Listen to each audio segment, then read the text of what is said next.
আসসালামু আলাইকুম। সবাই কেমন আছেন? ইনশাল্লাহ সবাই হয়তো ভালো আছেন। তো আজকে আমরা যে বিষয়টি নিয়ে আলোচনা করব তা হলো সিলেটের ভোলাগঞ্জের সাদা পাথর।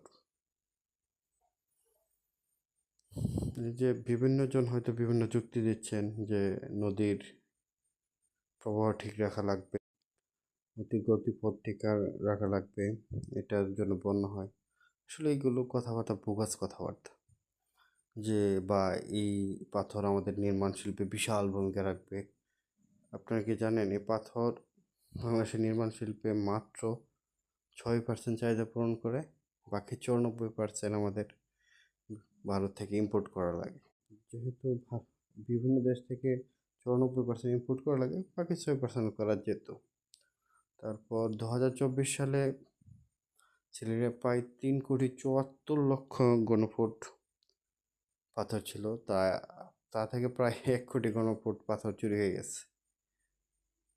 তার বাজার মূল্য প্রায় ধরতে গেলে 150 কোটি থেকে 200 কোটি। সরকার কত এ থেকে রাজস্ব পেল আল্লাহ পাক ভালোই জানেন। তো বিভিন্ন যুক্তি দিয়ে পাথর নিয়ে যাচ্ছে। তো পাথর কোথায় যায়?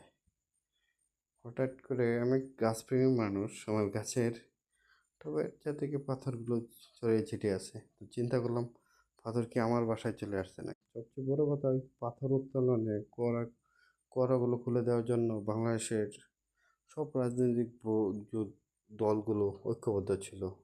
বিশেষ করে স্থানীয় রাজনীতিবিদ, এখানে জামাত ছিল,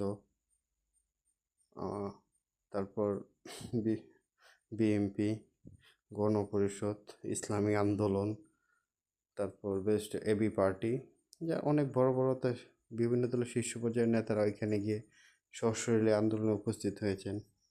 কারণ টাকা পেলে তো দুনিয়ার সব এক হয়ে যায়। তো পাথর খেকুদের পাথর খাওয়াই চলতেই থাকুক। আমার বাসায় কিছু পাথর চলে আসছে। সবাইকে ধন্যবাদ। আসসালামু আলাইকুম।